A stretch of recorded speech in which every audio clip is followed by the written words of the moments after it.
இறந்தோருக்கு சலாம் சொல்லி அனுப்பலாமா? இறந்து போனவங்களுக்கு சலாம் சொல்லி அனுப்பலாம் என்று நபிகள் நாயகம் ஸல்லல்லாஹு அலைஹி வஸல்லம் அவர்களுடைய தோழர்களுடைய செயல்பாடுகள் நமக்கு காண்பிக்குது. இப்ப நம்ம நடைமுறையில ஒரு ஊருக்கு ஒரு ஆள் போறாரு, அந்த ஊர்ல நமக்கு தெரிஞ்சவங்க இருக்கிறாங்க, நமக்கு நண்பர்கள் இருக்கலாம் அல்லது நம்முடைய சொந்தக்காரர்கள் இருக்கலாம். அவங்களுக்கு இங்க சலாம் சொல்லுங்க நம்ம சொல்லி அனுப்புறோம்ல, அவங்கள பார்த்தா நீங்க சலாம் சொல்லுங்க என்று நாம் சொல்லி அனுப்புறோமா இல்லையா?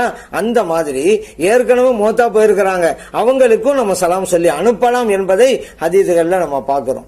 அதன் அடிப்படையிலே தான் கண்மணி நாயகம் ஸல்லல்லாஹு அலைஹி வஸல்லம் அவர்களுக்கு கூட நம்ம சலாம் சொல்லி அனுப்புறோமே. ஹஜ்ஜுக்கு போறாங்க, நமக்கு பயணம் சொல்ல வர்றாங்க, அப்ப நம்ம என்ன சொல்றோம்? கண்மணி நாயகம் ஸல்லல்லாஹு அலைஹி வஸல்லம் அவங்களுக்கு நான் சலாம் சொன்னதா சொல்லுங்க அப்ப நம்ம சொல்றோமா இல்லையா? அந்த மாதிரி மரணித்து விட்ட எல்லா நல்லடியார்களுக்கும் நாம் சலாம் சொல்லி அனுப்பலாம். உதாரணத்துக்கு கஅப் ரலியல்லாஹு அன்ஹு அவர்கள் மரண தருவாயில இருக்கிறாங்க, சக்கராத் ஹாலு.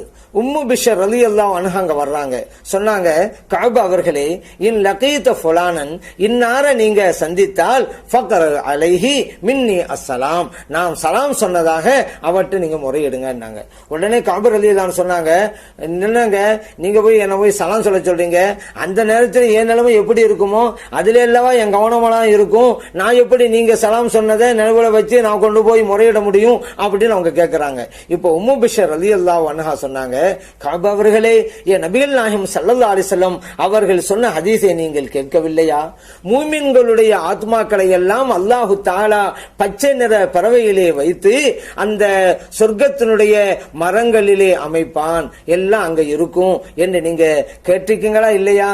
கஅப் ரலியல்லாஹு சொன்னாங்க, ஆமா நான் கேட்டுக்கிறேன், சல்லல்லாஹு சொல்லி கேட்டிருக்கிறேன். உம்மு பிஷர் ரலியல்லாஹு அன்ஹா சொன்னாங்க, அதனால தானங்க சொல்றேன், மூமின்களுடைய ரூஹல் எல்லாம் சொர்க்கத்துடைய மரங்கள்ல தானே இருக்கும், அப்ப நீங்க பாப்பீங்க, நீங்க சலாம் சொல்லுங்க என்று உம்மு பிஷர் ரலியல்லாஹு அன்ஹா சொன்னாங்க.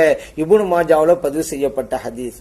அதே போல முஹம்மத் இப்னுல் முன்கதிர் ரலியல்லாஹு அன்ஹு அவங்க சொல்றாங்க, ஜாபிர் ரலியல்லாஹு அன்ஹு சக்கராத் ஹால்ல இருந்தாங்க, அவங்கள நான் சந்திக்க வந்தேன். அப்ப நான் சொன்னேன், ஜாபிர் அவர்களே, கண்மணி நாயகம் ஸல்லல்லாஹு அலைஹி வஸல்லம் அவர்களை நீங்கள் பார்க்கின்ற போது நாம் சலாம் சொன்னதாக கூறுங்கள் என்றார்கள். இந்த ஹதீஸும் இப்னு மாஜாவிலே பதிவு செய்யப்பட்டிருக்கிறது. இதன் மூலம் நம்ம என்ன புரிஞ்சு கொள்றோம்னு சொன்னா, நம்மை விட்டும் சென்று விட்ட முன்னோர்களுக்கு நல்லடியார்களுக்கு சலாம் சொல்லுங்க என்று சொல்லி அனுப்பலாம் அப்படிங்கறத நாம் புரிந்து கொள்கிறோம்.